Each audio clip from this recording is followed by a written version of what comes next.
Too close to call. President Trump declaring Republican Troy Balderson the winner of the Ohio special election, but his opponent is not conceding just yet. But the results are in for other state primaries, and here to take a closer look at all the results is political analyst for Media DC, Ron Meyer. Thank you for joining us. Let's start there in Ohio. 12th District special election, still too close to call at this point. What do you make of it? It's still too close to call, but I think it's pretty clear that Balderson is going to be able to pull this one out. They'll do a recount, but 2,000 votes is pretty significant in a race like this. But it really shouldn't be this close. This is a district that the president won by 11%. Now, it wasn't as Republican of a district as PA 18, but it still shows that there's this sort of that Democrats are more energized than Republicans right now. And so Republicans, if they want to continue the Trump trade going and the 4% growth and the less than 4% unemployment, they're going to have to do a better job turning out in a couple months in November. Yeah, this was nervous times in Ohio last night, even if they do pull it off. A little too close for comfort, I would say. Yeah. Let's talk about Bill Schuette. He got the endorsement of the president in Michigan, right? Yeah, he did. And so this was a tight primary between the sitting AG and the sitting LG, the sitting lieutenant governor, and the attorney general pulled off a victory because of the president's endorsement. Even the New York Times and others were quick to point out that he got the advantage because of the president's support. Remember, Michigan is a state that Trump won a huge upset in 2016. And even though it's a sitting Republican governor right now, I think most prognosticators think it leans Democratic, but I would still watch this one pretty closely. Well, right, and the gubernatorial race in Michigan for the Democrat primary, Gretchen Whitmer is the winner there. Your thoughts?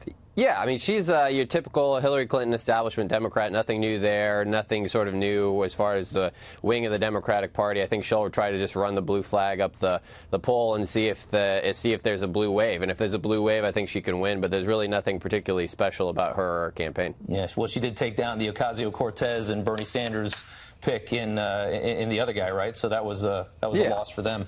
Let's talk about the Michigan Senate race, and the president calls this guy the up-and-comer of the party, John James. He's really exciting. And like I said, Michigan, I know the president won, but it's still the fundamentals there are still sort of a lean blue. And Debbie Stabenow has been there forever. She's very, very established. She's very well known there. But the thing is, John James has this energy about him. He's got a really compelling personal story. And there's just something about this race that I think is still worth watching.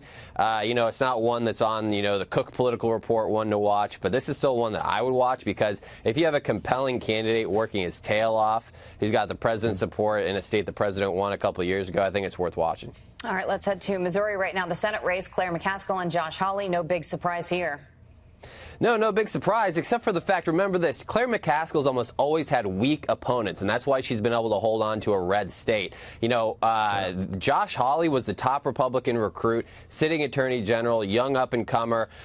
She's got a race on her hands. She took an RV tour in her private plane just a couple months ago, and that's the total read on her, is that she's out of touch with Missouri. She's voted entirely with Chuck Schumer, especially on the big votes when it comes to tax cuts, Obamacare. She opposed Justice Gorsuch. She's been totally partisan she's been totally blue partisan in a red state, and I don't think that matches. I think Josh Hawley probably has the money and the energy to be able to defeat her. Yeah, that'd be a big pickup in the Senate for the Republicans there. Kansas governor's race, very, very red Kansas, and the primary there, too close to call. And Chris Kobach was a controversial endorsement for the president. Tell us why.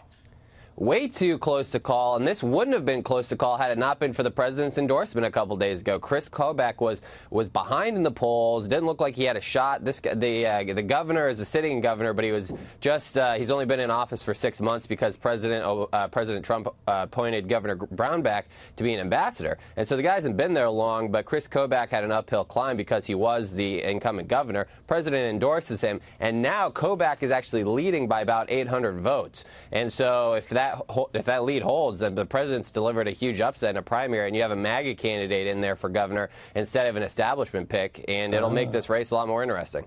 Yeah, definitely. All right. Thank you so much. Goes a long way. Yeah, Ron, we appreciate your time. Thank you.